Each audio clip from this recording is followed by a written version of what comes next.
Hi everyone, it is May 31. May 31, June 1 is tomorrow. Wow.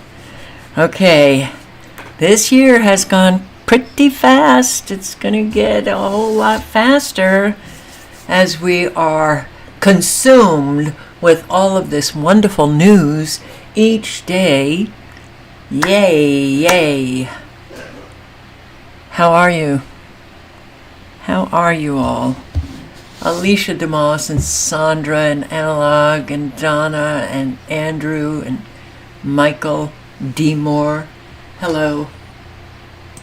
Hello, hello. Christy Hazelwood, James B., John Sparks, Agnes, Rage Against the Machine, and Derek. Hello, everybody. If I've missed anybody, I apologize. Jay Northrup. Did I say hello, Rage Against the Machine? Wow. Maybe I did. Oh well, hello again. Sith Trish, Miss Blanche, Oracle 11. Hello, hello. Alright, we're gonna just jump on radar, getting to it. Look at Texas again. Look at Texas again. Severe weather again. And again, and again, repeat, repeat. As well, you got the eastern side of New Mexico that is, well, as well, having its supercell outbreak. Supercell outbreak. Now look at this. Do you see this wraparound frequency right here, right in Nebraska into Kansas? Wow. Okay, I'm just going to put the link in to the National Weather Service because it's another site that you might want to bookmark and check out several times a day because things change rather rapidly, don't we know it? So, look at what's happening down here in the Gulf. We've got massive frequencies right off the coast of Texas in this Gulf. All right, Central Texas. You had a tornado yesterday. You had flash flooding yesterday. I mean, it's every day for you guys. Oh, loading images. Okay. So,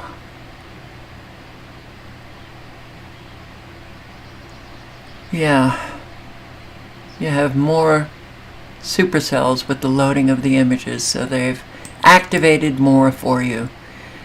And look how straight-lined it is. You can't make this up. This is not Mother Nature.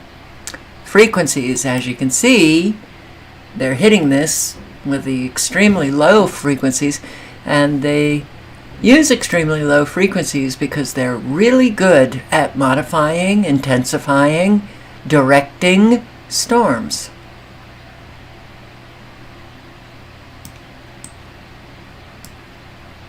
And please don't tell me I don't know what I'm talking about. When a channel has a playlist with so many videos on weather modification, on geoengineering, you really, you just sound like an idiot. Look at, you got some nice hail in New Mexico. Right here.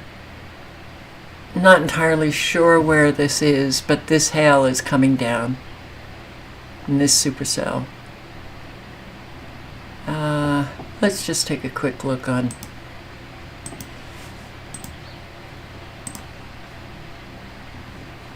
get an idea of where it is.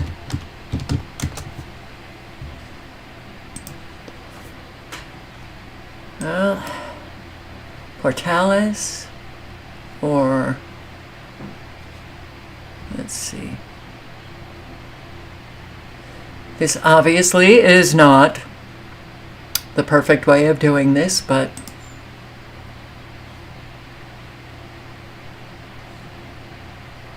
It's definitely hitting somewhere around Clovis,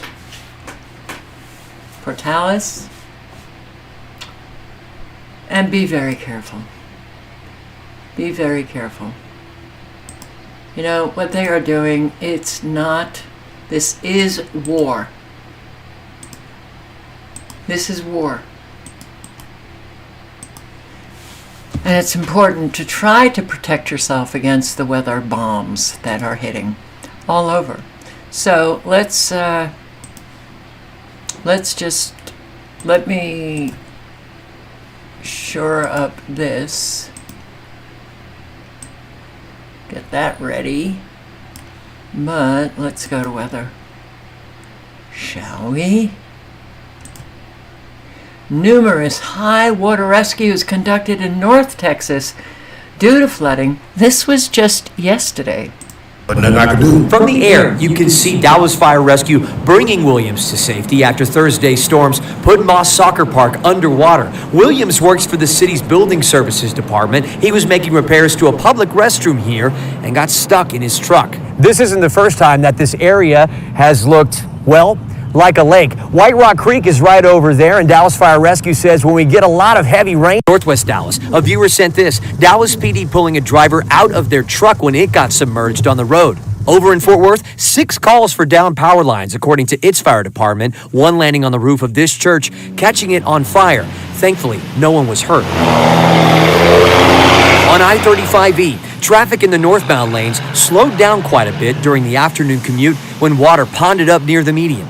In McKinney, Bonnie Wink Park was closed due to high water concerns, the slides, playground equipment, making it look more like a water park. And lastly, a rushing river looks like it's flowing underneath this stretch of 635 near Hillcrest. Well, remember White Rock Creek from earlier? This is it, just a little further upstream from Moss Soccer Park. Roads are underneath these waters, signs peaking above the current. So it's official. North Texas has been drenched, and more rain is in the forecast. Yes, it is. Midland, Texas tornado. I can't play this. I'll put the link in. It just shows the tornado. Yeah, these supercells are... They're just not anything to play around with, you know. 13 investigates... learns more Houston area homes are repeatedly flooding. Really? Wow, I haven't noticed. Our fair share of extreme weather, and now hurricane season starts this Saturday. With the prediction of an active storm season, there's a chance some Houston area homes that flooded just a few weeks ago could flood again, and there are homes being rebuilt over and over and over again, often with insurance backed by your tax dollars. Here's 13 Investigates' Kevin Ozerbeck. The number of homes prone to repeated flooding in and around Houston just keeps growing and growing. This map here shows where the properties most at risk are. Now you can see there are hot spots all over, but there's an especially big hot spot right here in Meyerland. We had FEMA's number on speed dial. So did everybody else around here. Ellen Leventhal and her husband Stephen know full well the destructive power of floodwater. Their Meyerland home was damaged in the Memorial Day flood of 2015, the Tax Day flood of 2016, and then again in 2017 during Hurricane Harvey. When you were able to come back to the home that was here, describe to us what it looked like. It looked like we had a river on the street that came into the house. We knew we could never live here without mitigating in, because any time that it was going to rain, you were going to be in a panic that you were going to get another flood. Harvey was the last straw for the Leventhals. They tore down their flood-soaked home and built this one that has all the living space 6 feet off the ground. And the Leventhal story being hit by flood after flood is far from unique here in their Meyerland neighborhood. In this 77096 zip code, there are about 360 of what are known as SRLPs. That's short for severe repetitive loss property. This is a complicated acronym, but basically it just means that these are homes that have flooded so many times, repeatedly, over and over. These are the worst of the worst. Anna Weber with the Natural Resources Defense Council has scoured FEMA data and sees a troubling trend. The number of chronically flooding homes is growing. And now, just in Harris County, 5,259 properties have been marked as an SRLP. It's basically the nation's hotspot. And to make matters even worse, especially as we head into what is forecasted to be a hyperactive hurricane season, just 24% of SRLPs have been mitigated, meaning less than a quarter of these greatly at-risk homes have been altered to protect against near certain future floodwaters. And how many people have the money to mitigate? You know, obviously that couple had the resources. They tear down a home and then they build another one 6 feet off the ground. Okay, well, it's not off the ground, but you know what I mean. Yeah, I mean, a whole lot of people are literally stuck, living in circumstances that if they had choice, if they had the resources, they would change those circumstances. Not a whole lot of people can do that. And I'm very worried with this hurricane season that mainstream media is on it every single day talking about how, well, these hurricanes, 24 named hurricanes, and oh my God, we're going to see, it'll be off the record, the strength of these hurricanes. Okay, yeah, I'm worried. I'm worried for Floridians, South Carolinians, North Carolinians. I should go just up the East Coast, but also greatly worried for Texas, for Louisiana, Mississippi, Alabama, Georgia.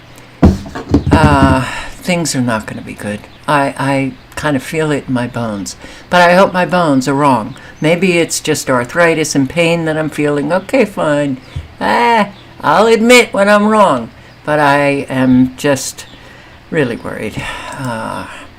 Horses hit by tornado and escape. Now, I will post a link to the full video. This is Pecos Hank, and I don't know Pecos Hank, and you know, I don't want to play too much of his video, but he did catch these horses that this okay, man. You know, also, if you look at this this tornado, I'm sorry, and you'll see how the tornado does not hit ground, but it looks like there's a whirlwind on the ground. Weather modification by artificial satellite. I've shown it over and over and over again, and I just can't do it.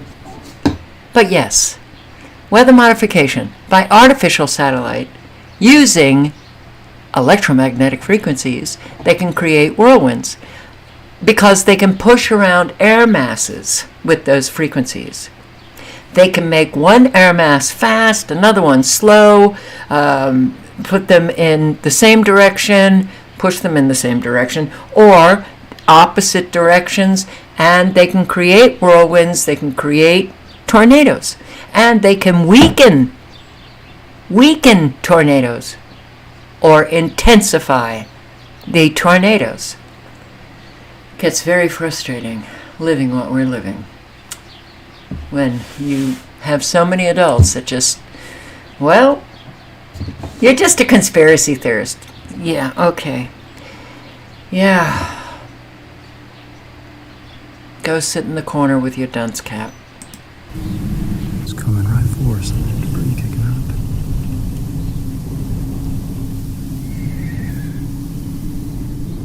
Some of the horses, you're okay, guys? It's about to get windy.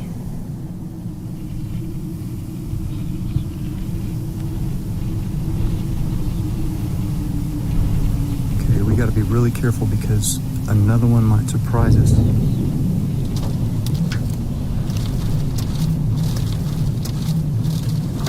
Nice work. Yep. Bam, right there. Jeez. horses, not the horses. Oh, not the horses. Oh. Got them, but they're okay. Wow, they're okay. Oh, man, the horses. Motherfuckers, I can't stand this. Okay, that was not a tornado. You know, is it scalar weaponry? Is it, what are they doing? You know, we can speculate all day long. We know that they have the technology to create what you just saw. This was not a tornado. This was whipping up the winds real fast, and they can do it instantly. Herding horses, cows, herding the two-legged, the four-legged, all of it. And you get tired of it. Woo, you get tired of it. Intense hail. This is in Colorado. Intense hail. Look at this hail. Actually in someone's patio right now, and I kind of want to show you the hail that accumulated at this home. You can see, take a look at this. I had to step over that. I'm actually joined right now by the owner who has been living here since 2015. Joe, thank you so much for joining us this morning and for letting us in your backyard. So kind of walk me through what yesterday was like. Everything was kind of okay for the most part, and then we were watching the news and saw the storm was moving, and we could see that it was on a path to come right over us, and I think it was like 10:15. It just started, and they said baseball-size hail, and it was pretty close to it. It's underneath most of this stuff, the really big stuff, and it just started doing a lot of damage, making a lot of noise. You can see a lot of the cars out here that have been damaged, and like I told you earlier, the storm appeared to have some rotation in it because it came in from the west and broke a lot of windshields that are facing west, and then it turned the other way and started breaking rear windows and windshields that are facing to the east. Yeah, and then I know your daughter's back light is also out, and then your windshield's also cracked, right? Right, that's correct. And if you look at the black Subaru across the way, his rear window is completely gone. You can see that. I just saw that right now, that white one over there, their window is completely gone. And then there's another white car down the street that also has theirs gone. I haven't walked up and down to see everything yet, but it's the worst hailstorm I've ever seen, for sure. Yeah. Yeah. Greeley farmers, this is also in Colorado, see many fields wiped out after overnight storm. The farms are really getting destroyed. Of hail and widespread flooding in Greeley and other parts of northern Colorado. In social media posts, the city of Greeley asking people just to steer clear of downtown if possible. Some of the roads still impassable tonight, but the biggest concern here may be damage to crops. Denver 7's Veronica Costa spoke with a few farmers in northern Colorado, and they say the storm took a heavy toll early in their growing season. This is a field behind me. It is not a lake, and it is not what it's supposed to look like, but it's what farmers in Greeley woke up to on Wednesday, and now they're left with a couple of big questions. What do they do next, and what crops can be saved? You're not supposed to see inches of water pooling over what should be thriving carrot fields. You also shouldn't hear the sounds of water pumps working overtime. It's a sad sight to see. But that's the reality for farmers in Greeley after Tuesday night's storm brought hail and lots of rain. So we actually weren't expecting any storm last night, and then just Colorado weather, kind of came across the mountains, and as the hail wiped all the crops off and slicked them off, the rain then wiped them off again. Jordan Hungenberg grows onions, carrots, even corn. Much of that now wiped out. Onions you can't replant. Carrots we might be able to replant, but we'll see. He knows many of his carrot fields won't survive at all. This onion field also gone. We have to kind of gauge where the damage is, and then it's just hard to swallow. At Trinity Farm, the concern was more about the animals. The moms will definitely try to find their babies, keep them close to them. And with more rain in the forecast Wednesday, Hungenberg says all he and other farmers can do is hope for a less severe outcome the next time around. It's always hard to swallow and really hard to look at, and try and stay optimistic and be there for each other. And hope the sun comes out soon and dries up the mess left behind. In Greeley, I'm Veronica Costa. Man, people are really hurting. An earthquake near Antarctica anomaly. This is Into Thin Air, and I will link below. I've recommended that you check out his channel, subscribe. Here he goes. My friends, welcome back. We are looking at a rare earthquake storm going on right now. A large 6.7 earthquake off the southern coast of Africa, downgraded to a 6.3. Then we had 8 minutes later a 6.2 near New Zealand, a 5.2 near Loyalty Islands, and a few other earthquakes stretching down New Zealand, all within a 27-minute period. In fact, if you zoom down here, it looks like there was 2 separate earthquakes in this area. Now, taking a look at the USGS, only a few of these are labeled. The big ones, obviously. Here we go with the main one, 6.3. Again, that was a 6.7. That was 11:46 UTC. And then, as I said, 8 minutes later, the New Zealand or Kermadec Islands region earthquake was a 6.2 at 11:54 UTC. And then the southeast of the Loyalty Islands earthquake was at 11:44, including some small earthquakes going down New Zealand. Jumping to volcano discovery, we could see that 7 hours ago, we had almost a pre-quake, a 3.3 off the southern tip of Africa, followed by that 6.7, which you could see here labeled as the Prince Edward Islands region. And then, of course, once again, this is off the northern coast of New Zealand, a 6.0. That's actually labeled a 6.2. And then once again, the Loyalty Islands region, 5.1. Now, keep in mind, my friends, we have been watching this area near Boivay Island and the Antarctic anomaly. The last one we saw actually had these weird finger pulses coming out of it and pushed a wave of energy towards the Indian Ocean and in turn Australia and then the Southwest Pacific. Now, I'm not saying this had a direct relation to it, but I think it's weird that that just happened. We're dealing with the Ventus-Sky program being deleted, as they say. We have news articles all over the place talking about these radar anomalies we've been seeing. They are literally answering us in real time. So in some ways, all this connects, but I wanted to point out these earthquakes and have you watch this area. Keep an eye out for an anomaly, even though they may have updated the program. This will be an area to watch for the day and the days coming up. That is a lot of shaking to take place in a small period of time. Oh, and just a reminder, my friends, we cannot scientifically prove or forecast earthquakes. I appreciate you all. Take care. Bye-bye. Alrighty. Thank you, Into Thin Air.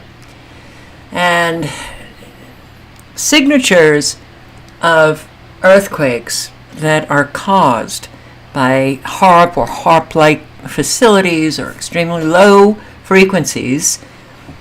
They're usually very shallow, and very often they come up at 10 kilometers deep. 10. You'll see 10. Okay. So, hail causes damage in parts of the Denver metro area. Oh boy, hail. It used to be rare, right? Not anymore, apparently. Super, and I just want to point out, which I've pointed out before over the years, when people have their homes destroyed, there are people who never recover. And that number has increased. That number will continue to increase as the economy continues to take a nosedive. Nosedive, just in case you didn't catch that. Years and years after, a whole lot of people have just never been able to even come close to replacing that life that they had prior to getting destroyed. Now, the focus of this is a seawall, Staten Island, New York City. But when you think about the hurricanes that are coming for this season, a seawall is really very important. Is the most aggressive on record. It is raising some concerns for people living along the Atlantic coastline and particularly at New York's beaches. It's been nearly 12 years since Superstorm Sandy decimated Staten Island's seawall, but its impacts are still being felt today. The first line of defense for homeowners living nearby when coastal storms hit. Well, there have been plenty of efforts to get funding in hopes of strengthening the seawall, but it has struggled to make any noise and worrying Staten Islanders on the waterfront. Fox Weather's Katie Byrne checks in with those concerned residents. I'm driving on the Outer Bridge crossing. This is one of very few ways to get onto and, more importantly, off of Staten Island. What a lot of people don't realize, Staten Island is barely above sea level. When Superstorm Sandy hit, this was one of New York City's hardest hit boroughs. Yeah, I'm George Priola. I've been living here since 1995 in Atlantic Village. And you were here when Sandy hit? Yeah, I was here through the whole thing. I watched the storm come in and go out. Would you guys like to come in and have a cup of coffee? Sure, All right, do it. great. This is where I watched the storm from. We watched it from beginning to almost end. The first surge came in, the wind caught it, and it actually looked like it was 80 feet high. What did it sound like? Just crumbling and crashing, and the cement blocks there, a couple of them had blown across the street with the water, had been carried across the street. And they were coming barreling towards people's homes, right? Yeah. What would you do if another storm like that came? Run. Yeah, you wouldn't stay. No, not this time, no. There's not a lot you can do. That's the only protection you have, is that seawall. That seawall in pieces ever since Sandy. And now communities like this one are faced with tough options. My name is Al DiCrescenzo. I'm the president of the Atlantic Village Homeowners Association. I met Sal in 1978-79 when he moved into the community. They're worried about how they'll fare against another major storm. Of course we're frightened. The city has been working with us for 5-6 years, telling us they're going to build a seawall here. And January of this year, we were told we're a private community, which we've always been a private community, and we can't give you the money because you're a private community. And if we give away the property, we're afraid our values will go down. But time is running out. You're gonna ask nature how long you have? Yeah. You can't. Still, they're not willing to leave. It's not that I don't have anywhere to go, okay, but I'm attached to this neighborhood. This neighborhood is part of me. There's something that nature is gonna deal me, is gonna chase me out of here? Probably not. And a whole lot of people do feel that way. They are attached. They have roots where they live. And I've seen people leave comments judging them, saying that, they're stupid, they should leave, whatever comes their way, they deserve it. Stop that. Please.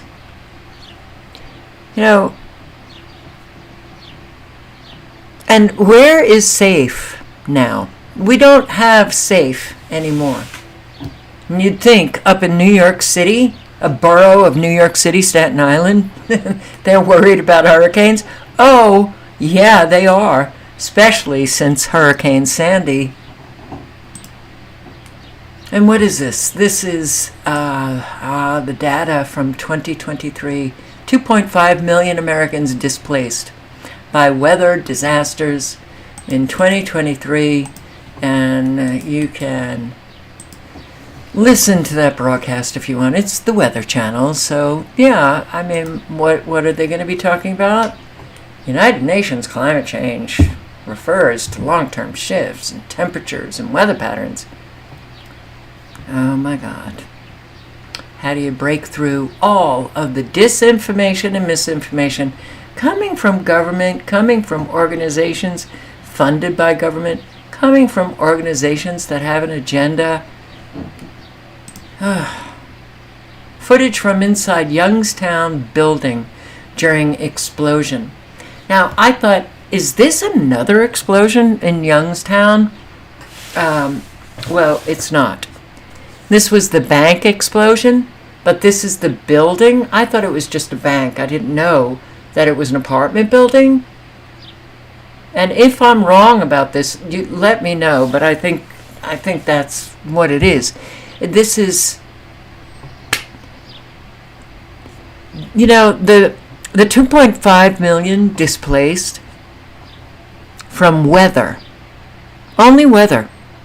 Think about how many homes have exploded. Think about how many have been displaced because of new construction that, well, sorry, we're flooding your homes and we're not going to take responsibility for it. Think about how many have been displaced when apartment complexes have burnt up, or how about these explosions. In 2023, there were a whole lot. But here, this is the footage from this explosion. A new look at the explosion in real time. It was recorded by a camera on the top floor of the building.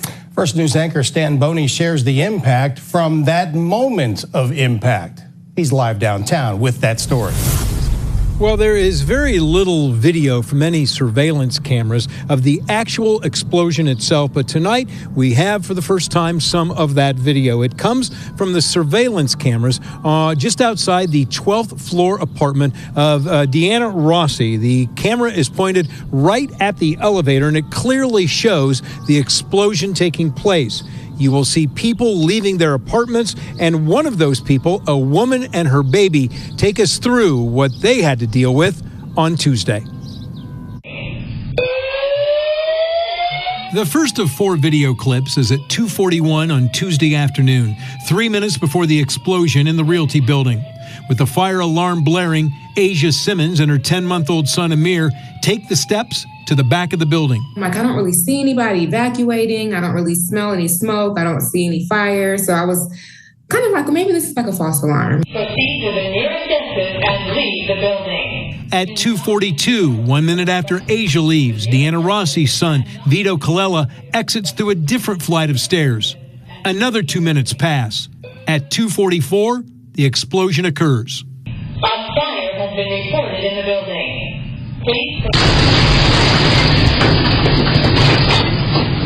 As soon as we exit the building, we probably took a matter of 2 steps, and next thing you know, kaboom, like the building just explodes behind us. And then you just see smoke. You see smoke. I see things flying. My glasses flew off. I don't even know where my glasses are. And all I remember thinking is just like, my son. Like, Deanna Rossi's son was still in the stairwell when the explosion happened. And he had debris falling on him and soot and ash, and he made it out of the building safely with just a few scrapes. Asia Simmons has seen the video of the explosion reaching her 12th floor. For that to get to the 12th floor and the entire upstairs just caved in, you know, and to think 3 minutes ago, I was just leaving out the door, walking down within a matter of 3 minutes. Simmons lived in the apartment with her husband, who works in Warren. She worked from home. She's now with her family in Georgia and has no plans to return to Youngstown. So who set off the fire alarm prior to the explosion? Don't you think that that's a little odd? Tenants reunite after this explosion that left them homeless. 2 hours before the NTSB briefing, there were hugs outside of Youngstown's Covelli Center as tenants of the Realty building gathered together. The Red Cross and Catholic Charities providing help, but it was also a tenants' reunion of sorts, the first one since the explosion. Deanna Rossi this afternoon met with representatives of the Red Cross. With the registration, that's going to help everyone be able to find some housing options. Rossi and her family have lived on the Realty building's top floor for 11 years. Her son and fellow tenants may have been saved by whoever pulled the fire alarm before the explosion. Whoever triggered that fire alarm is an absolute hero and an angel to my family and all these families. I have the same clothes on that I had on day before yesterday. Tracy Winbush lived on the 10th floor with her 94-year-old mother. The Red Cross gave her a voucher. For my mom and I, it came to $630. And you know, where does that go with hotel, food? A few days. DeAndre Brown of the downtown YMCA was on hand with an offer for the tenants after one of them walked in today asking to take a shower. Yeah, he just wanted to take a shower. So we're going to offer free membership. So if you want to take a shower, you want to work out, or just, have some camaraderie and socialize with people, you can do so at the Y. For it to happen in the heart of my ward with people that I know personally, it hurts. Youngstown Councilman Julius Oliver lived in the Realty building for 7 years. It's important to Oliver that the building be saved. We would lose over 23 apartments of residents out of the city of Youngstown. We don't want that. We don't want a historic building that's beautiful lost. We don't want another empty space downtown. So apparently somebody cut a gas line. So they cut the gas line. Was it that person who sounded the fire alarm? There's a lot of questions with this one. Is with the NTSB. The damage to the building is devastating. Yeah. It's difficult to get a perspective from the photos and the video that you've seen, but when you're up close to it and you see how deep it goes down into the basement area and how much damage there was and the size of the structures that were damaged, it gets your attention. The NTSB said the main gas line runs in front of the building. The problem was with another line. This was a service line coming off the main line. It was a service line leading to the property, but it was not servicing. It was essentially abandoned. It was not servicing the property at the time, but it was found subsequently to be pressurized, meaning it had gas in it. It was discovered after the explosion. Preliminary reports also show work crews were in the basement to clear out old utility infrastructure. A possible third-party cut to the pressurized service line is a central focus of our investigation to determine the cause of the gas release and subsequent explosion. A cut to the gas line. It sounds like someone did this, that there's a crime here. It's not just a gas leak. And apparently this came from like the basement all the way up to the 12th floor. That's quite the gas explosion.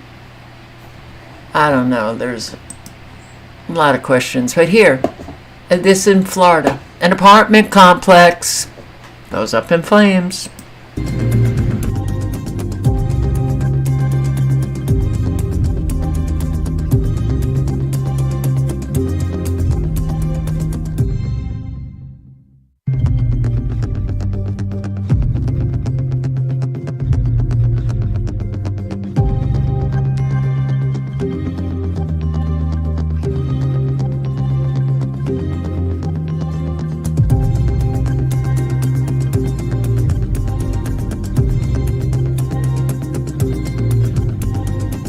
We have very intense fires, more displaced people, and here another flight, another scary flight on Spirit from Jamaica to Fort Lauderdale.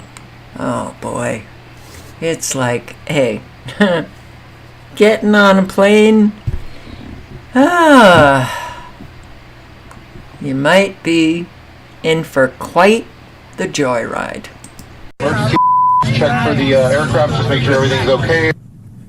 We're back with a mid-air scare. A group of passengers headed to Fort Lauderdale told to put on their life vests and prepare for an emergency water landing. NBC6's Amanda Plasencia spoke to passengers and joins us from Fort Lauderdale Hollywood International Airport with the story.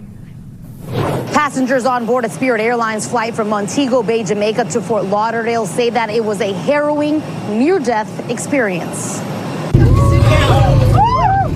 Confusion and chaos. That's how passengers describe the wild moments when a pilot made a frightening announcement.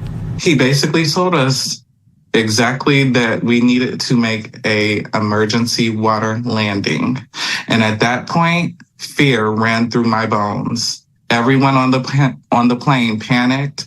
You're having the emergency Check for the Passengers on board Spirit Airlines flight NK-270 from Montego Bay, Jamaica to Fort Lauderdale on Sunday described how they were in the air for about 10 minutes when they heard a beeping sound coming from a door. The pilot said they were going to turn back, but a few minutes later, he told everyone to brace for an emergency water landing. That's when everyone freaked out.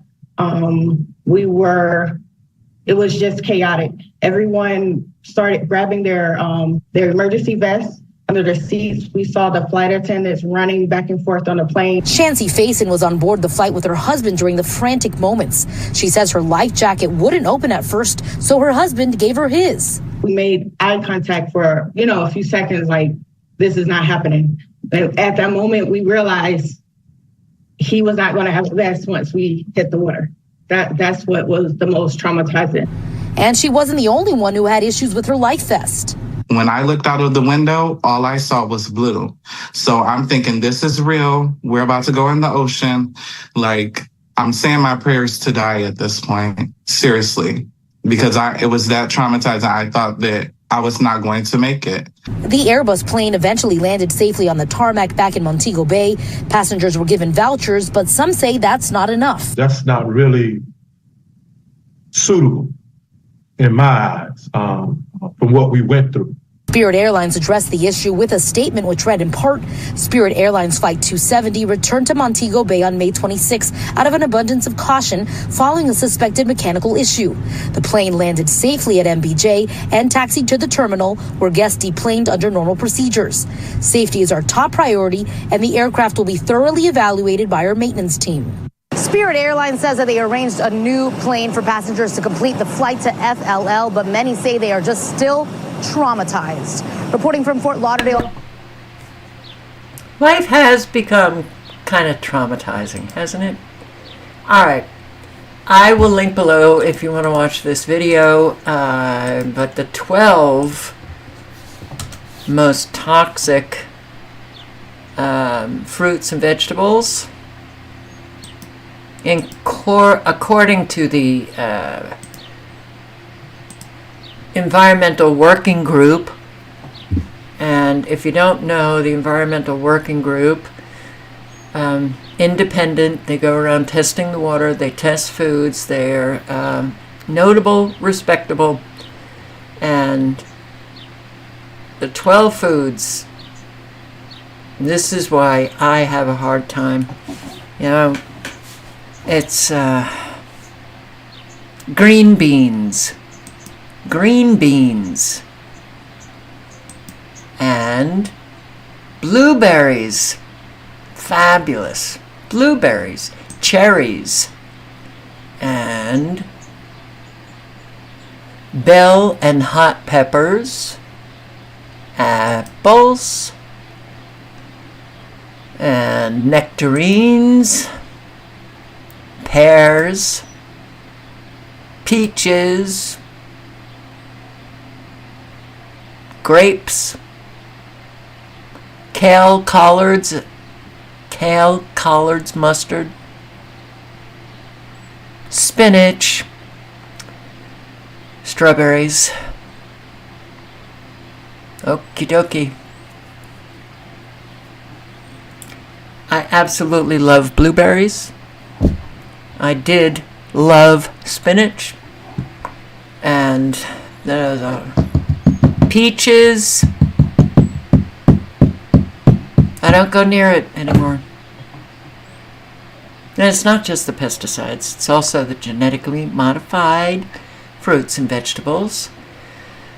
The last I heard, but this was years ago, I don't know if it's still true, broccoli was really one of the few vegetables that were not genetically modified.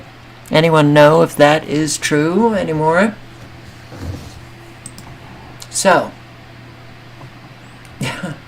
Biden is said to be finalizing plans for migrant limits as part of a U.S.-Mexico border crackdown. Oh my God. He's on it. Biden's on it. An executive order. That's right. A border clampdown that would shut off asylum requests and automatically deny entrance to migrants once the number of people encountered by American border officials exceeded a new daily threshold of 5,000.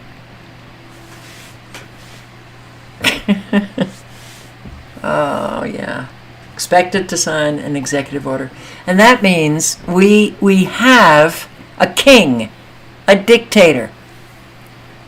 You don't get, as president, you're supposed to be executing the law. You don't write law. You don't just change law. That's up to Congress. But hey, we'll just let our executives in the White House do it.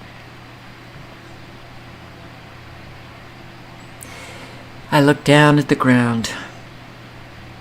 My expression is mournful, despairing. Americans. They don't know how their government is supposed to work. Those who do don't care.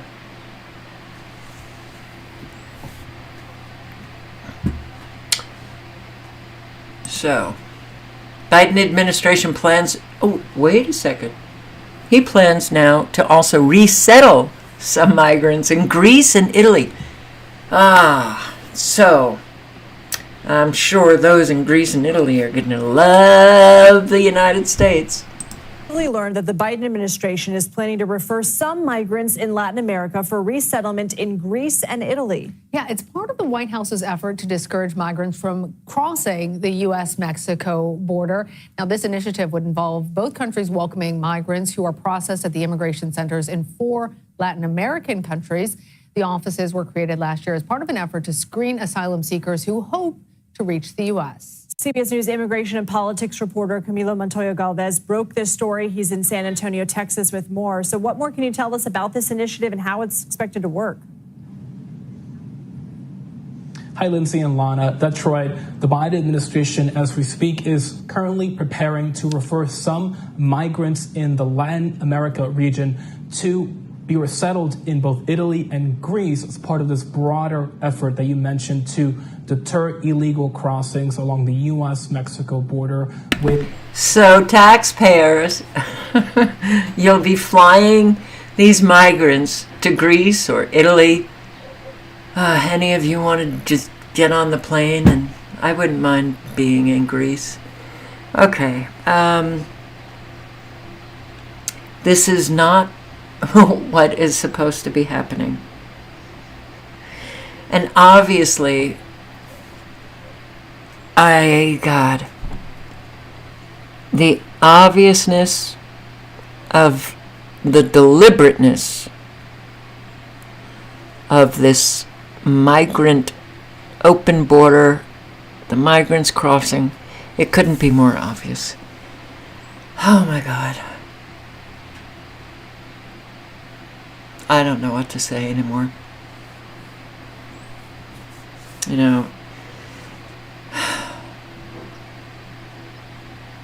there's no point in making any kind of, rational argument with people, because when things get so flippin' obvious, how do you rationally argue the obviousness? Well, yeah, ship them over to Greece and Italy. Okay. On your dime, Americans. And these black and Hispanic Biden voters plan to vote for Trump. Well, the reason why I include this is because they're immigrants. Oh, wait, they're legal. They did it legally. They went through the process, and they're not happy with all of the illegal migrants coming across the border. Legal, the migrants, the immigrants who have come here, gone through the whole process, those still going through the process, those who have and are now American citizens, they don't want this. Of course they don't want it. And it's a big slap in the face to anyone who does it legally, because it costs a lot, it takes an awful lot of time to do it, a lot of studying, and yeah, just let people come in illegally, give them $1,000 a month, give them a hotel room, give them this, give them that, give them a cell phone, give them... Jesus. Well, these migrants, these immigrants are not happy about it. And we've got a lot of these migrants who apparently are trying to get through military bases. Jordanian, that was now, maybe only a week ago, I want to say 2 weeks ago, but it's more military bases. Yeah, hey, Nicole. So what sources tell us is that this driver apparently loaded 5 illegal immigrants into this car down in Quemado, which is near Eagle Pass.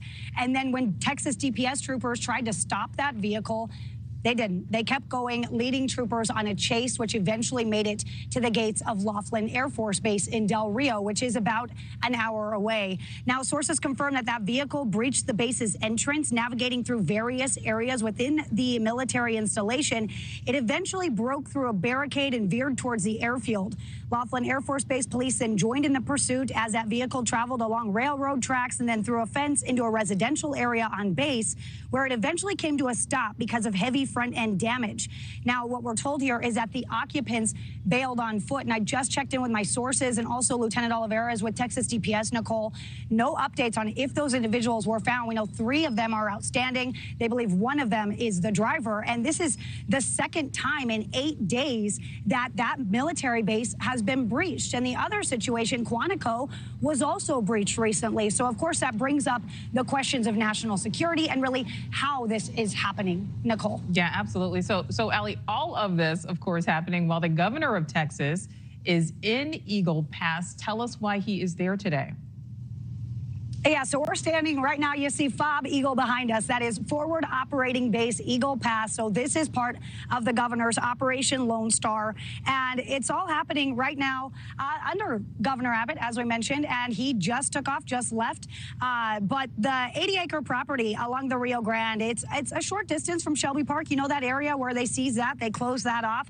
This is nearby, and this area is going to house National Guard members. And the National Guard members have been, of course, installing razor wire along the Rio Grande, but this is different. This is where they're going to be housed. So the facility is going to accommodate 1,700 Texas National Guard and Texas State Guard soldiers with the capabilities to expand. So the total cost for this is nearly $131 million, and it covers operations through September of 2024, with 2 potential extensions extending through September 25 and September 26. Now, this facility is offering a range of amenities, including a dining hall, a gym, a library, and it will also have a secured weapons storage area here.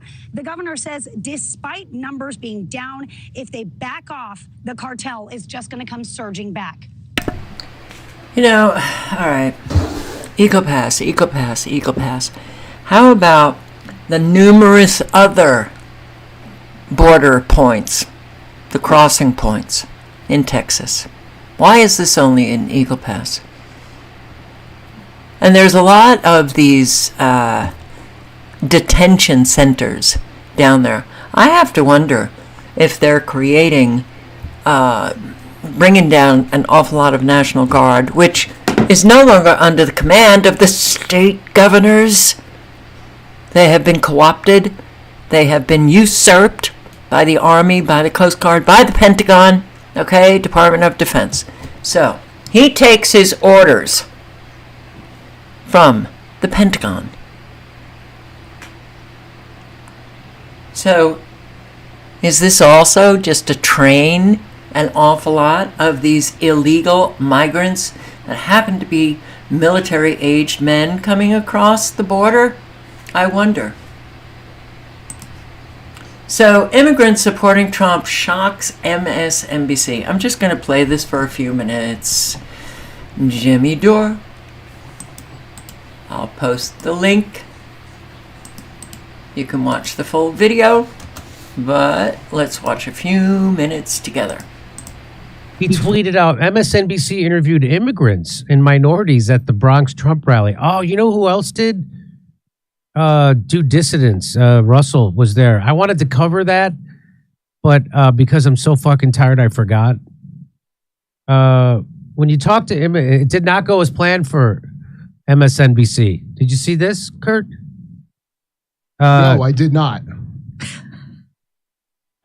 So he says, when you talk to immigrants that are going to these Trump rallies, they agree with the message on immigration. Their point is, I did it the right way. I came here legally. I just talked to somebody today outside my house. The woman who lives across the street, her husband came here legally. And this is a thing I knew for a while. Legal immigrants are not cool with this. They're not cool with it. They went through all that bullshit to be citizens. I know my mother-in-law is 100% Mexican, and she's not cool with it.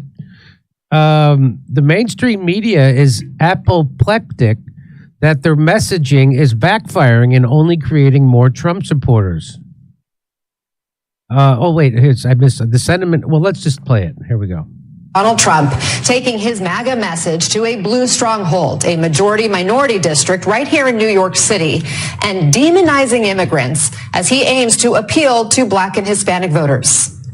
They're coming from so many places we don't have any idea. In many cases, we don't even know what the language. You know, you have languages that people don't even know about. And we're not talking about just South America countries. We're talking about countries from Africa. I think they're building an army. They had 29,000 people over the last.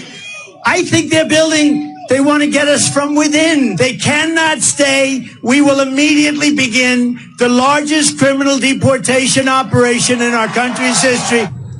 Joining us now, NBC News correspondent Dasha Burns, who was there at this event. Chief strategist for the Bush-Cheney 2004 presidential campaign, Matthew Dowd, and former Obama campaign advisor, Amisha Cross. So Dasha, you were there last night. You heard it. You talked to the people who were in that crowd. How was his message received? Well, this might sound a little counterintuitive, but I did talk to folks in that crowd who themselves were immigrants. A lot of folks from the Dominican Republic. A lot of people that I talked to were born and raised in the Bronx. For some of them, this was their first ever Trump event. And when you talk to immigrants that are going to these Trump rallies, they agree with his message on immigration. Their point is, look, immigrants agree with Trump's message on immigration. You see her face? She don't want to hear it. Oh, you know what? I think, Jimmy, because it's kind of like they turned being an illegal versus a legal immigrant. That's right. They queered the space. So there's no such thing as the category. Yeah. So they just say immigrant. So now they say legal immigrants. Or undocumented. Yeah, and I remember when that stupid I've never said undocumented. I can't tell you how proud I am that I've never used that fucking term. When that came out, that was the most disingenuous shit. And I remember at the time being like, why are you calling them dreamers? Again, there's people here legally and there's people that came illegally. Well, again, you don't want to demonize. So if someone brings their kid here, you don't want to demonize a kid, someone who didn't make that choice. Also, you don't want to demonize a desperate immigrant who wants a better life. What you want to do is have a controlled border, and you want to have our government stop creating conditions in places like Honduras, Haiti, Venezuela, that create people desperate enough to leave their own country and come here. That's being done by our country and our military and our economic sanctions. So we want to be very careful not to take your anger at the system out on the actual immigrants. So That's what I need to keep reminding people, because they're powerless. But here's what immigrants who came here legally are going to say. She's going to tell you. I did it the right way. I came here legally. And especially those living in New York right now, the sentiment I heard from a lot of voters was, we have these immigrants right now that the city is taking care of in a way that I've never felt taken care of by this city. It was a large crowd and a diverse crowd. Yes, there were some people from Westchester, from New Jersey, but there were a lot of people there that were from the Bronx, Black and Latino voters that are sick of how much they're paying for gas and groceries, that are frustrated with the situation. Well, it's like who was the black comedian on Joe Rogan who said they're doing it right in their fucking faces? The homeless people. Cat Williams said it. Williams said, it's like, you see what you could have, see what we could have did for you? We're giving $1,000 a month credit cards to people who just walked over the border 5 seconds ago. We could have been doing this for you, and we're not. Hey, why are they doing it for them and not you? What I mean, shouldn't you wonder about why that is? Yes. What they're after maybe ain't the thing that you thought they were after of you having a great life. So the fact maybe they're after something different. But isn't this something that this is being reported on MSNBC? To me, this is a big deal. Yes, because someone lost at the top, and now the eagle and the dragon have two wings, and now the head is going to pick a Reagan. It's a new dawn in America, and that's going to be Trump. And then we're going to get back to the 80s bullshit that a bunch of people miss, right? We're going to get... I don't agree with everything that any one person says. And I don't agree with all of this. People are making a big mistake as far as I'm concerned with their support of Trump. And T. Lamb, thank you for coming in, but I have to say, wow, a B-rated movie at this point, which is what we're watching? Boy, I wouldn't rate it B. I'd rate it D. Okay.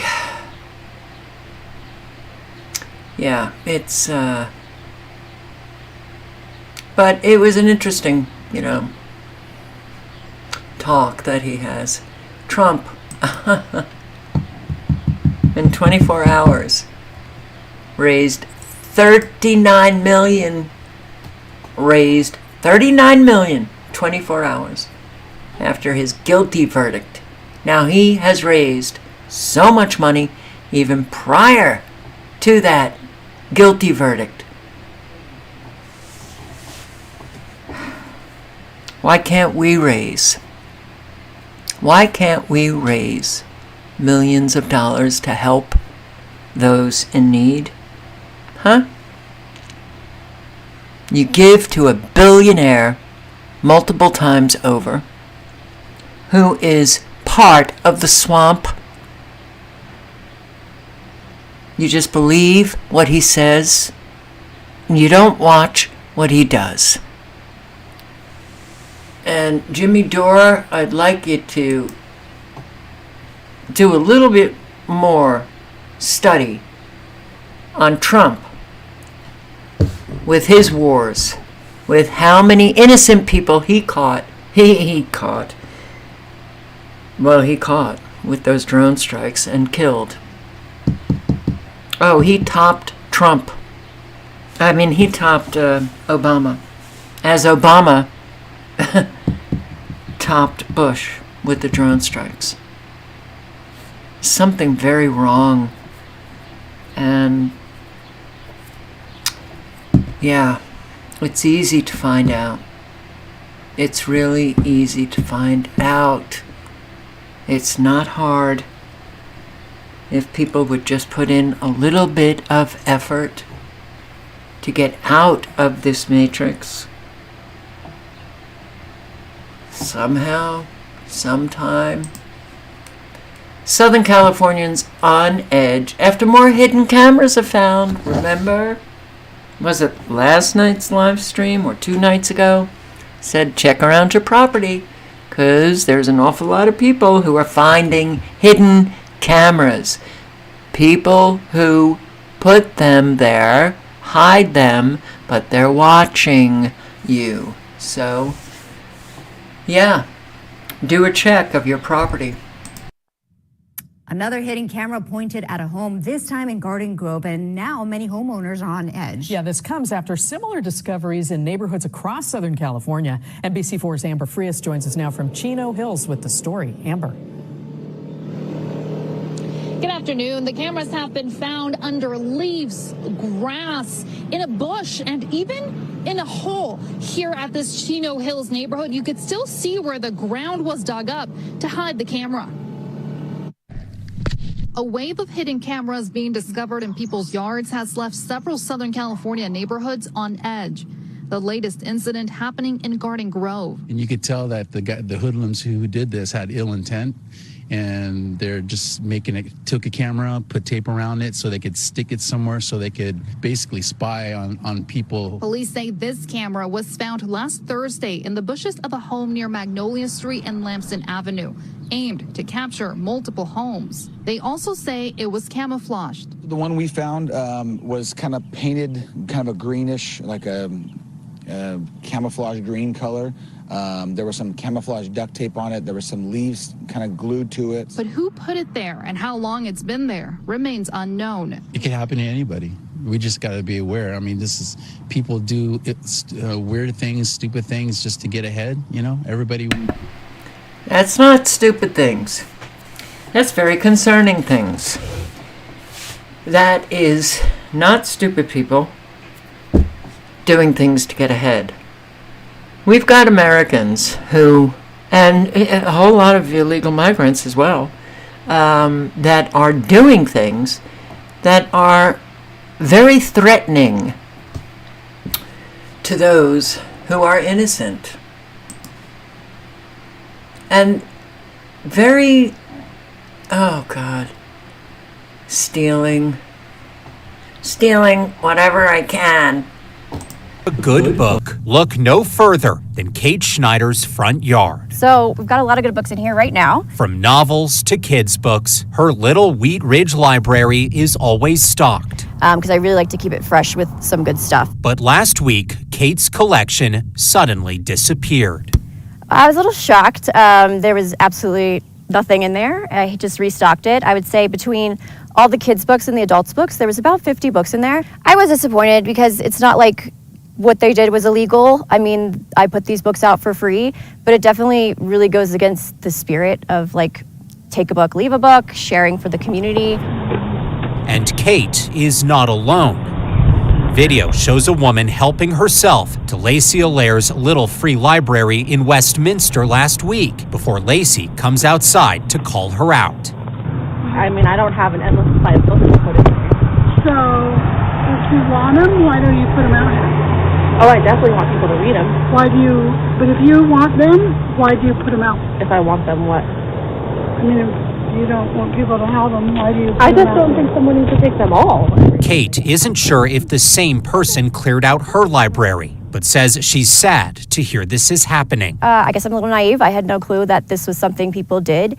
I'm not sure if whoever's doing this is coming from a place of desperation or if they really are having a lot of success with stealing and reselling books. She's now trying some new tactics to try and make people think twice about a quick flip. I start by blacking out the barcode, and then on the front page of everyone, I put Little Free Library, not for resale. And while this is not a chapter she was expecting, she has no plans to close up shop. No, I'm not planning on only stocking it with flight manuals and sad self-help books. There will still be really good content in here. It's not going to change. In Wheat Ridge. The library's open. Come by and get the books. Evan? How sad, man. You can't do anything on the honor code anymore in this country because nobody has honor. It's like, God. It's obvious that these books are not meant for one person to just snatch up. All right, I'm going to play some of this video. And I was listening to this, and it's very, very concerning what has happened to Americans. And yeah, I do sometimes think, all right, electromagnetic frequencies, all of the toxins and the poisons that we are all subjected to. But we have an awful lot of adult Americans who are not right. And unfortunately, that number seems to be climbing and climbing. And here's a couple from Florida who went to Northern California and in an RV had an extended stay because they're visiting their daughter. And, well, you can listen to what, and I'm not going to play the whole thing, but what they had to deal with a neighbor,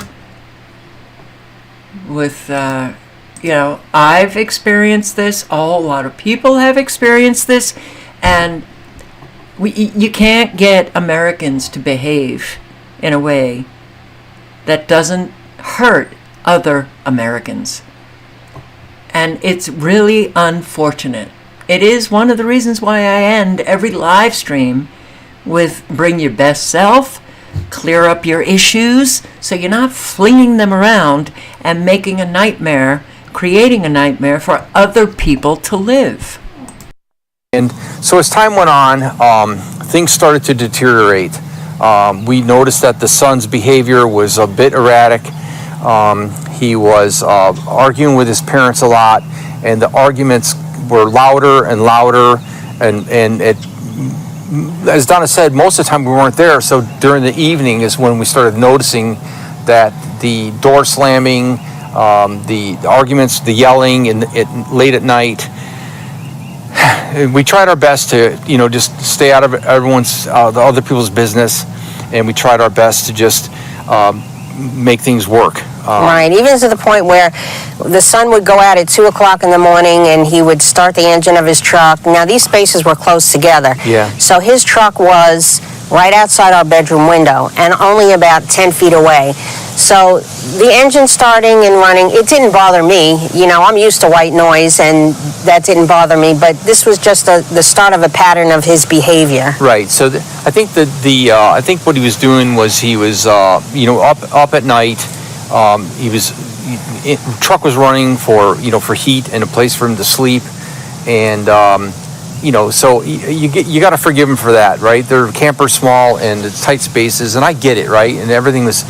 So that was tolerable, but as we said, his attitude started to deteriorate, where he started to make comments to me, ask me like weird questions and stuff about who we are. He said at one point in time he thought when we first moved in there that I might have been a policeman, and I said no, I'm not a policeman, and just a retired guy from Florida, visiting our daughter, and but more. As time went on, more and more his attitude got changed a bit, right? Yeah, just very strange. Like when he'd walk past you, he'd just give you a stare and not say anything. We'd say hello, and he'd just give this really cold stare and then turn his head really fast. And he always had this really fast pace of walking and turning and just like getting into a stare with you, which of course we all know is not a normal thing, but we ignored it. Okay, don't ignore it. And if you haven't done anything, to learn about body language, facial expressions, picking up on the energies of people, walking really fast in a clip kind of way, sharp turns and all of that kind of stuff, that's a person that is not quite right. Either very angry or they have problems. And these are the people that you want to stay away from. Well, it was tolerable, and I felt like I've kind of got this guy under control. I feel like if I keep him at arm's length and I talk to him and answer his questions, he'll move on because he has a short attention span. And he's always seemed to be on the move, as you say, Donna. He's always seemed to be heading somewhere or doing something. And he did a lot of, helping the community, the mobile home community. He would rake leaves for them and whatever, cut their grass. Help other elderly women who were living by themselves. Yep. Donna was getting a little more apprehensive about his behavior. I was more taking a stance of, it's tolerable, but yet I'm aware of what's going on. So it just seemed to get his behavior got worse, and his conversation kind of stopped. And I think it stopped when we had come back. We had actually left there to go to Junction City to pick up our country coach and trade it in our camper. And I think things kind of changed then when we came back with our motorhome. Right, and new to us, old motorhome. So anyway, fast forwarding to the incident, this is the part that you are tuned in for. We'll get right to it. So he's having this big argument with his parents, lots of yelling and screaming. Right, and we're in our motorhome. Yep. We're sitting up front with our daughter. Yep, having coffee. Having coffee. All our windows are closed because the heat's on because it's cold out. Cold. So when we hear this screaming and yelling, you know the level is elevated because you can hear it through double pane windows. Yeah. So there's a lot of arguing and yelling and door slamming and this kind of thing, and a lot of talk about verbal abuse to his parents and how he's gonna, hurt them and how much he yelling about how much he hates his mother and this kind of thing. And so after them arguing back and forth for 5 or 10 minutes, he decides that he's going to walk off. Well, when he walks off, he catches us sitting in our window, our front driver and passenger seat of our motorhome, drinking coffee with our daughter, and he decides to stop in front of our motorhome, directly right in front of us, turn around, give us the double-handed single finger salutes, telling us he's gonna effing kill us. Yeah. Both. And I'm thinking, did he just say that? Donna's going, I know you're thinking to yourself, I know exactly what he just said to us. Exactly what he said. Now, I grew up in a household of, my dad was a homicide detective in New York, and all of his friends were cops, and I was always around cops, and so I know a lot of things to look for in people, and you just take it in and analyze it. Right. And so my head was spinning. At first I was a little defensive, and I said to Dave and my daughter, did he really just say that? Did he really say that he's going to kill us? Right. Because that's not acceptable to me. So the Donna and our daughter are both, in unison saying yes. All right, I'll put the link in again. You can listen to the remainder of the story. But it didn't end there. It continued and calls the police. Hours later, the police show up. Well, there's nothing we can do. A whole lot of people are finding there's nothing we can do. Like this woman. Is this the new scam? Using old people as bait to follow women home? Be careful, ladies. Like shaking. Not even story time. Let me let you guys know how my commute home was. What it was like. So, I'm driving my usual route on my way home. A car pulls up at the side of me. We're at a red light, and asked me to wind my glass down. An old man in his 80s. I'm like, okay. He said, hey, I want directions to the hospital. Can you give me directions to the hospital? And I'm like, I'm a New Yorker. I'm still learning the place. Oh, and then it registered. I know where the hospital is. It's over by the fountains. So I said, you know what? Make a right at the next light, and 3 lights in, make another right, and you'll see signs for the hospital. He was like, oh, okay, thank you. I'm like, all right. The light changed. I pull off. And I am watching in my rearview mirror. Okay, we're passing the light. I told him to make a right. He doesn't make a right. I said, but he doesn't make a right. Where is he going? He doesn't make a right. If he doesn't make a right, how would he get to the hospital? I changed lanes. He changed lanes. I said, okay. I change again.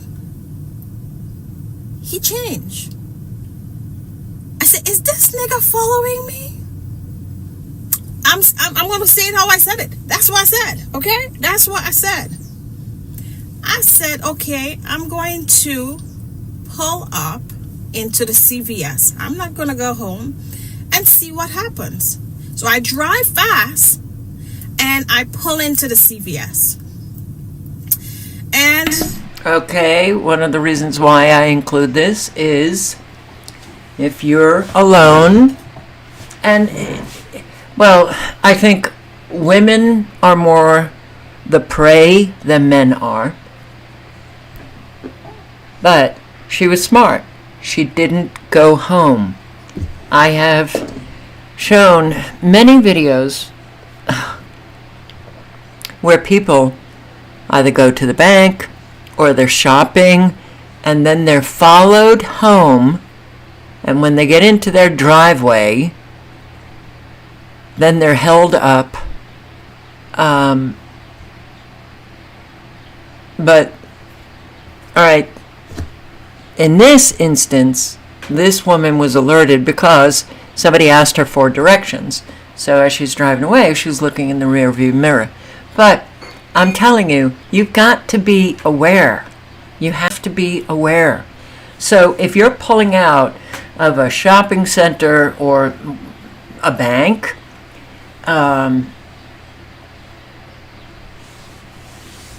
pay attention to who you have behind you as you're driving and see if that person ends up following you. I go over to the part where I can see the road, right? He comes to the light, he makes a right, which is right by CVS, and pull into the 7-Eleven across the street. And you can see my car, and he stops. And I'm like, is this man, I didn't say man, watching me in his rear mirror or his side mirror? He was there for a few minutes. And I'm like, I'm not coming out of this car and I'm not moving. And I guess he was figure I would either come off my car or he can wait me out. He found I was taking long. He pulled in. I saw a gentleman coming out of CVS, and I'll let you guys know what I did next. Yeah, so I see a gentleman coming out of CVS. Mind you, I'm on the phone with my daughter. So she is hearing me talk about how the man is following me. I'm going to pull into CVS to watch to see what he does. I said, honey, give me a second. And I came out the car and I went to the gentleman and I said, can you do me a favor? And he said, sure. How can I help you? I said, can I put my hand on your shoulder and point in the direction of a car I believe is following me? And he was like, yes, what happened? And then I told him what was going on. And I pointed to the car. And I wanted the man to see that I'm pointing at him. And the old man gets out the car and goes into 7-Eleven. And the guy's like, I'm like, I can't drive home. I mean, I feel, I'm shaking. He's like, do you want me to call 911 for you? I'm like, please do. Such a good Samaritan. He calls the cops. We tell him on the phone what's going on. They send some officers out. And the officer went to the 7-Eleven. When the old man sees the officer pulls up, he decides to pull out. But the officer does not, and takes off. But the officer doesn't follow him. It looked like he was going to follow him, but then he turned and came to the CVS to us. And you know what? In all of that, that was the first time I saw this man move so fast. Because he was driving slow. Yeah, took off like lightning. And then the cops came and he's like, I saw the car, but I couldn't stop him because I didn't give enough information. Because I didn't have as much information on the car or the old man. And so he said, nothing really they can do. You know, I'm like, this is crazy. So I took a totally different route on my way home from the CVS, and I am like freaking out. So now if anybody come and ask me to roll my glass down while driving or One Direction, I'm stone cold hearted. I don't see you. No. Is this the new scam? Well, it's the new United States for sure, but not so new. The link is in the chat, and especially if you are someone who appears wealthy, if you're in a car that kind of says, "Oh, I have money," you need to be very careful. This kind of stuff is only going to increase. Now, we happen to hear her story. We happen to hear this couple's story. Do you know how often this kind of stuff is going on, and we don't know about it? I guarantee, just from observing so much, through listening to other people, but also having been somebody who has, well, I don't want to sound like, oh wow, I pay attention to everything. No, I don't have a life, and this is it for me. So, and I've always been very concerned about what is going on, not just in our country, but all over the world. So, you definitely have to get that awareness hardwired fast, because our economy is not doing very well. Our government continues to steal people's property. In Montgomery County, a beloved produce store is closing, and it's not because they wanted to. They didn't have a choice. PennDOT is forcing them to close because of a little something called eminent domain. Okay, I'm sorry. I just read T. Lamb's comment. Imagine all the young women that wouldn't pay attention. I saw, and I did not include it. I meant to, but somehow, I guess I didn't bring it up. I saw this video of a woman out walking her dog, and she was relatively young. I wouldn't say early 20s, maybe late 20s, could have been, early 30s, walking her dog at 2 a.m., and guess what? She's on the phone. She's on the phone. A whole lot of people don't pay attention, and they're on the phone, and then, well, some guy came up behind her. You have a lot of people wearing those earbuds. That, you're not going to be paying attention to your surroundings if you've got those earbuds that prevent you from hearing what is happening behind you. But especially at night, don't do it. Big something here. Here's Greg Payne. Along Ridge Pike in Collegeville sits a community staple, Jim and Ralph's Produce. It's the whole community. Lots of people come here to shop. They're friendly. They are, the reasonable price. But nowadays, Liz Noemi is not only swinging by for the affordable groceries, as the family-run business that has been serving the area for about 50 years is being forced to close their doors. Until the last day, and I'll be here. Just say goodbye to them. That last day, June 17th. The owners say June 20th, PennDOT is taking their property through eminent domain for a road realignment project. In the beginning, when it all first started, we were still here and the road was going to be on the side of the building. But then COVID came, and then as soon as the world opened up, the first meeting, people came and said, now we need the whole property. The township website shows PennDOT's plan to eliminate the current intersection at Ridge Pike and Germantown Pike and relocate it. PennDOT says the project will alleviate congestion and travel delay and improve safety in the area. They take your property and they give you what they feel fair market value is.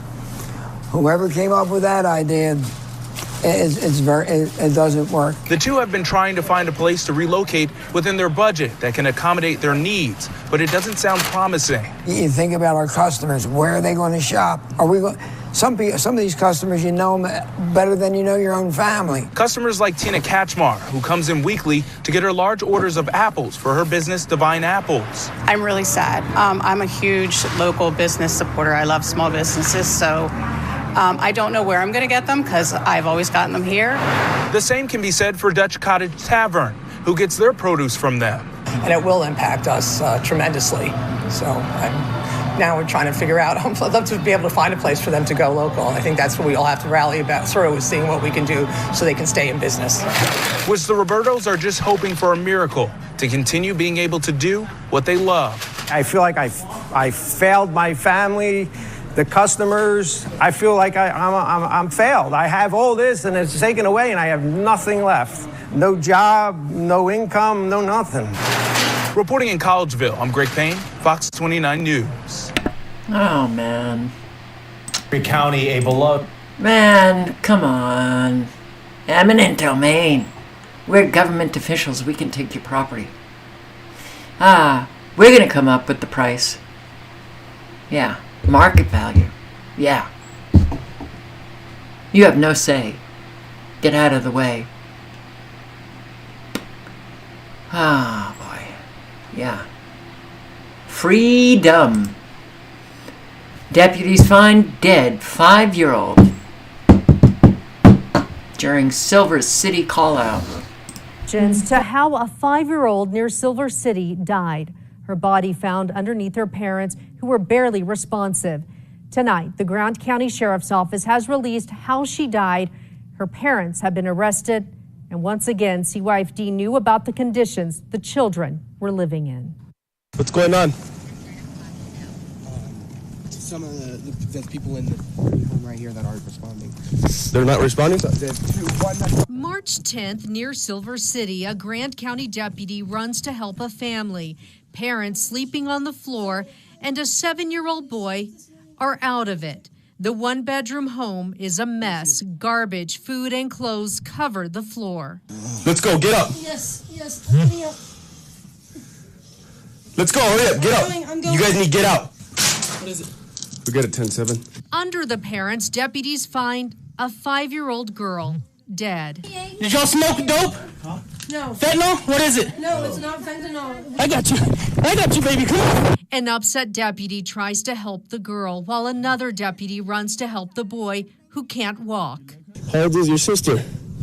Just turned 5 yesterday. She just turned 5? The boy explains to a deputy he doesn't want his sister to die. What did you take? Don't remember taking anything. I don't know what it is. Keep talking. I need to know. Yeah. I need to know so that we can help your kids. But the parents are not any help. They learn of the girl's death back at the sheriff's office.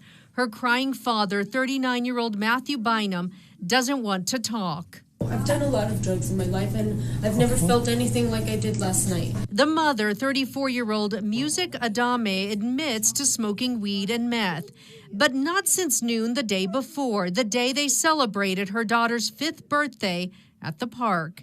She says the kids woke up in the middle of the night. They weren't responding to any, like if you asked them a question, there was no yes or no, there was just crying. 2 months later, a toxicology report on the girl showed a high percentage of carbon monoxide. The 7-year-old also tested positive for meth. Both parents now face child abuse, resulting in death.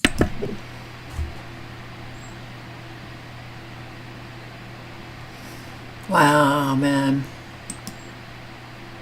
Look at this squalor that these kids are living in. Look at this.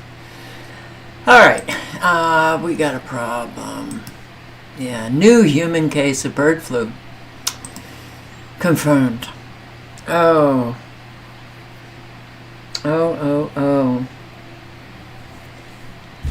By the CDC.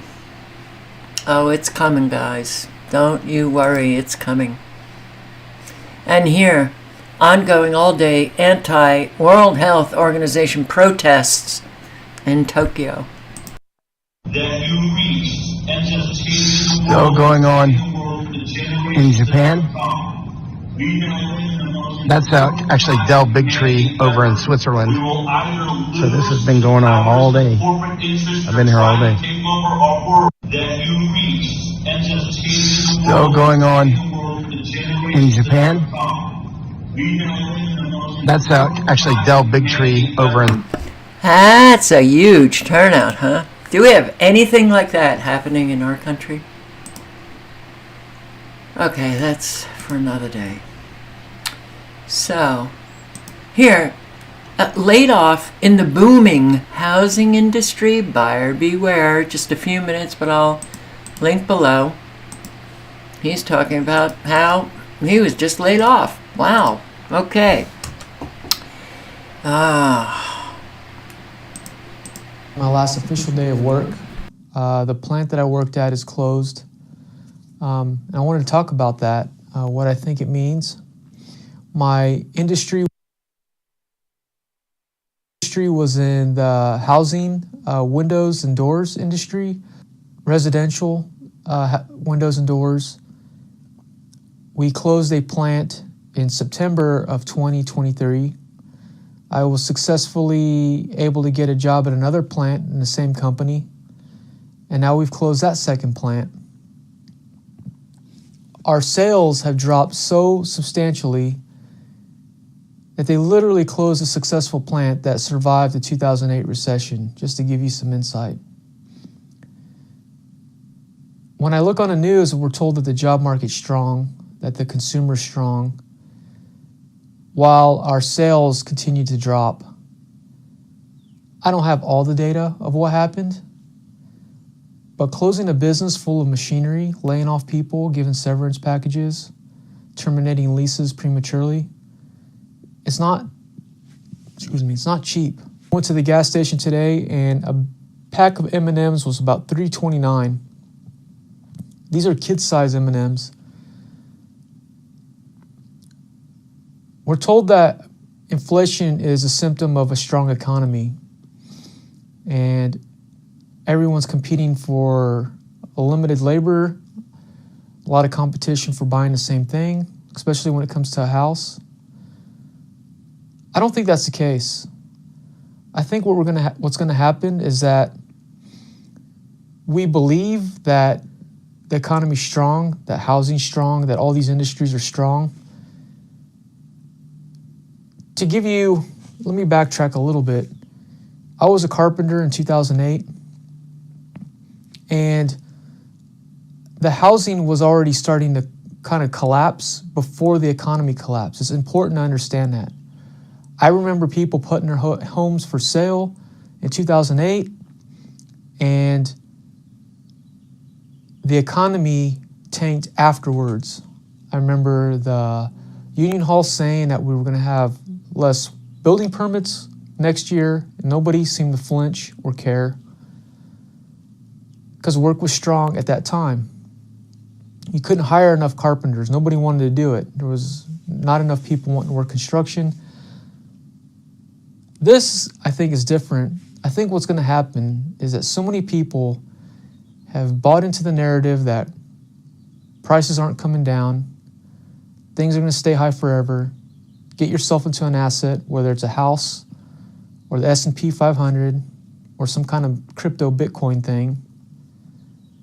And they have so much believe that as things start to fall down, for example, closing a Big Lots down the street or closing a fun park or another business closing, and they see that their asset's still very expensive, they validate that belief.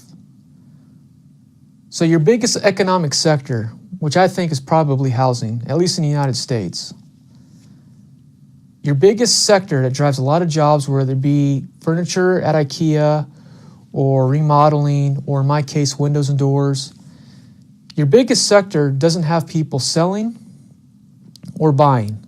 And if you're not buying or selling, there's no velocity. And the prices stay high, and people believe nothing's going to collapse. And slowly these industries start dying little by little. And people start losing their jobs. Real estate brokers don't have anything to sell. Yet people will still buy a house for $1.1 million that was $550,000 in San Diego 5-6 years ago. And don't question a single thing about it. Yes, he's absolutely right. Unsold housing inventory is rising across the country, and things are not good. Heading for mass destruction, more inflation, more war, more deception. We all know it. I will post Gregory Mannarino's video, and I'm going to play He posts, I think, 3 videos a day, but maybe 2. I might be wrong on that. But he does one before the market opens in the morning, and then an afternoon one that is live, and then maybe a later one in the afternoon. But he posted this today as well, and this is not good. Are you ready for it? A hyperinflationary event may not be too far off. Okay, we're just going to listen. And the stock market is not the economy. That is a rigged market. So a whole lot of people believe that, oh wow, the Dow, it increased 500 plus the Dow. Wow, the economy is so strong. That has nothing at all to do with what we all live. There's a very big difference between Main Street and Wall Street. With regard to this market, unbelievable. The Dow put on like 550 points towards the end. The S&P 500, nice gains. And then the NASDAQ reversed substantial losses from earlier, finished at the flat line. And why? Obviously, you know what's going on here. A lot of debt buying, and we know who's buying the debt. It's no secret, people. And it's the cavalry. Obviously, we knew this was going to happen. Is it going to persist? I believe it is. I really, really do. Let's just look at something real quick. You and I, we follow this every day. I look at this, honestly, multiple times per day. Now, this is a short-term chart here. This is just on the day. Look at what happened here with regard to risk as the debt market was being bought up. Now, here's our trend line that you and I have been following. We're coming down towards this support line here. The trend is still higher, okay? Is it possible we're going to break to the downside? I think it's highly likely. All right, let's talk about something real quick. The data that they're fist feeding us is what you and I would have expected. I think for the most part here, inflation continues to rise. My European friends are really getting it. We're getting it just as bad here. And wait till I have a whole bunch of charts I'm going to share with you. And the data is fake anyway, but we all know that. The fact of the matter is the cost of living is skyrocketing. You want to see what it looks like? This is a 2-year chart of the cost of living here. We're starting to go parabolic, as you can see, 2 years. This is, but inflation is getting better. It's only temporary. It's transitory. 2 years. This is where we're going here. Doesn't look too pretty now, right? Now, on the back of that here, this is the goal. This is what central banks want to do.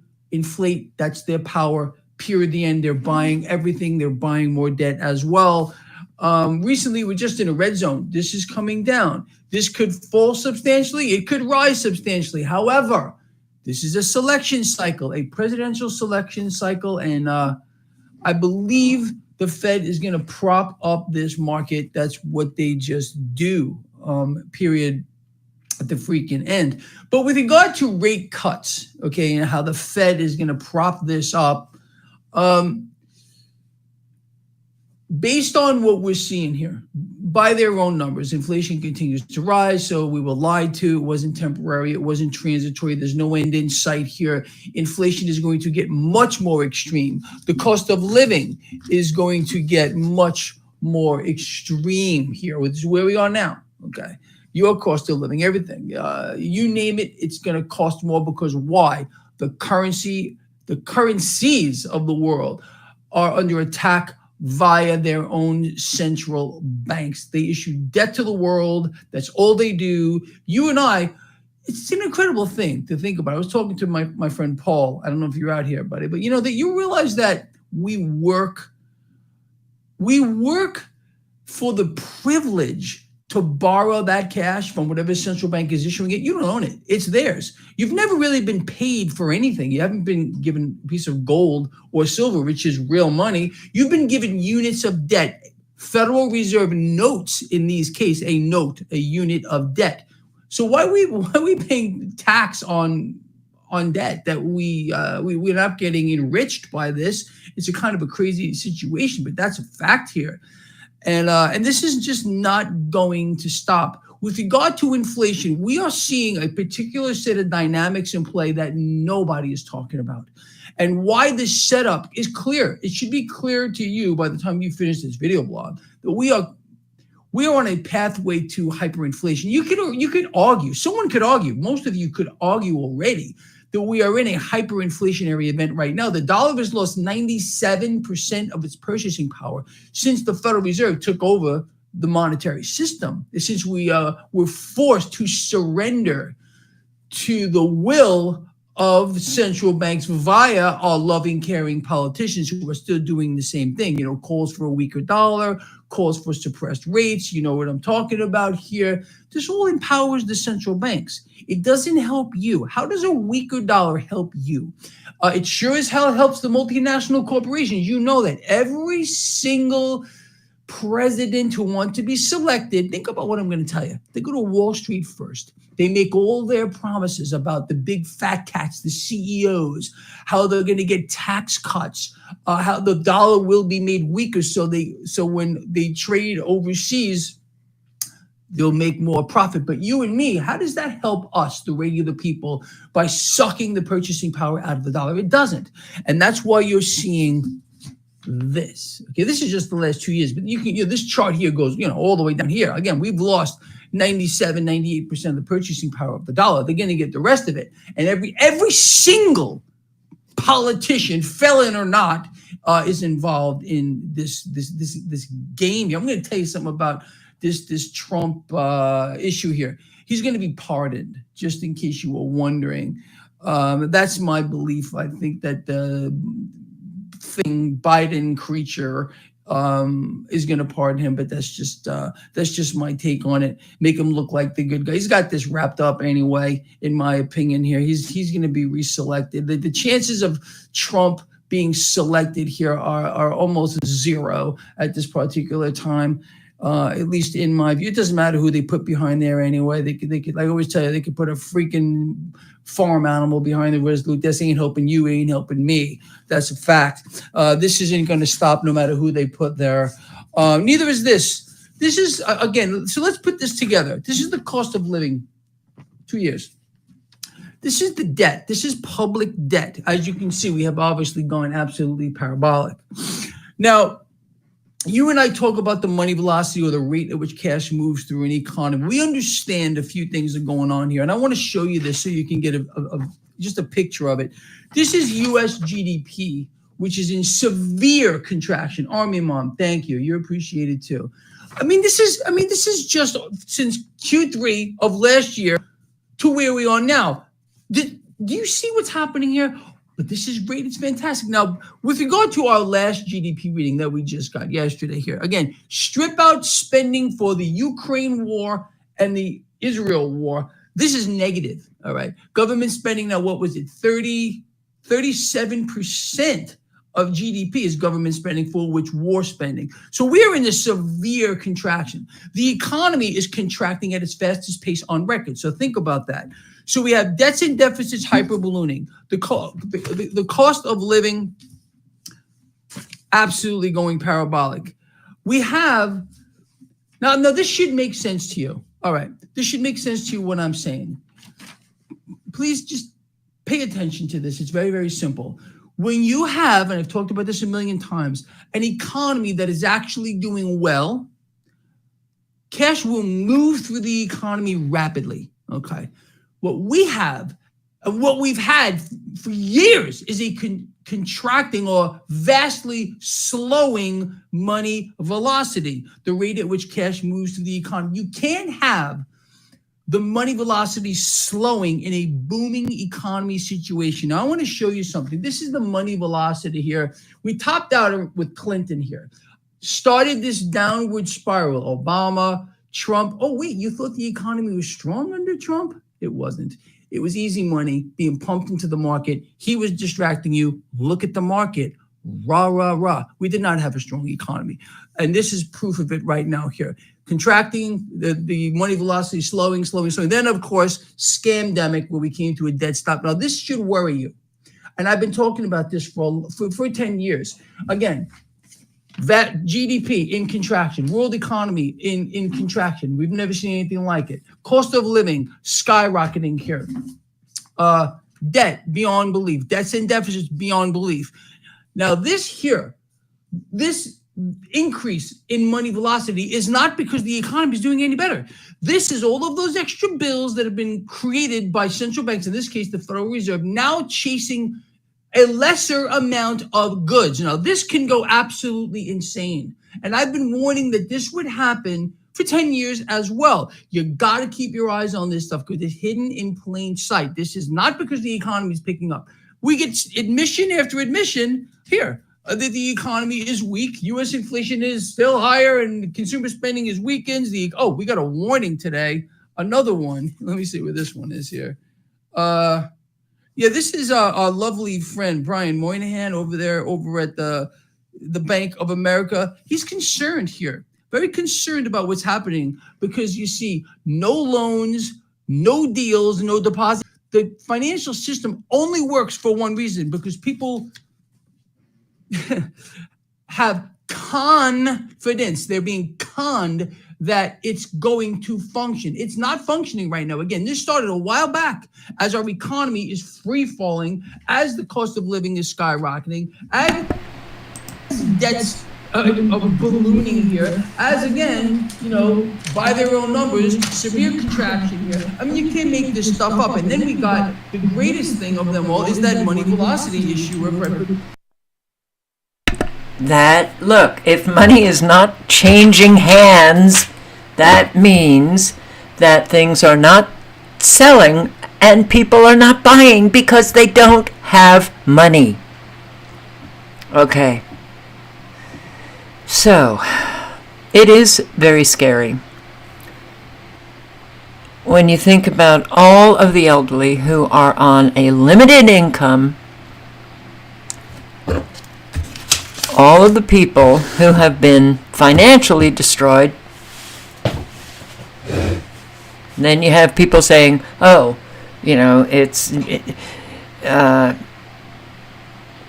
just if you have Jesus, you should have no fear. Look, what we are living is unprecedented for Americans, and it is scary. So don't tell people that they're doing something wrong because they happen to be scared. I think that there's an awful lot of very comfortable people who just don't want to hear it and don't want to be bothered. Well, there's an awful lot of people who are really struggling. And it's hyperinflation? Oh, we haven't seen anything yet. But what we are now living and seeing. I bought 4 items today, and it cost nearly $20. 4 items. I can't even remember what they were, but it should not have been close to $20. All right, so millions of chickens killed in 5-alarm fire, Farina Farms, Illinois, one of the nation's largest free-range egg facility, a free range, and they were all trapped in a building. 1.3 million died. Look at this. Okay, we're being attacked. They're getting rid of our food supply. Which, this is another reason why our food will become exceedingly expensive if people still buy commercial eggs and things like that. Companies may stop using oranges to make orange juice. What company uses oranges to make orange juice? That stopped a long time ago. So Newsweek, you're a little late. You're a little late to the table here. That stopped a long time ago. I remember posting videos on that. And I stopped buying orange juice. So, no, very little actual orange goes into orange juice. And truckers sue New York over controversial $15 congestion toll to enter Manhattan. For you guys in the UK, this is the ULEZ in Manhattan. And I hope they win. I really hope they win. All right, so 6:57. You guys, hold on to your hats, because this party is going to get really wild. Live honestly. Speak honestly. Don't cause drama for other people. Think about other people when you're out, in life behaving.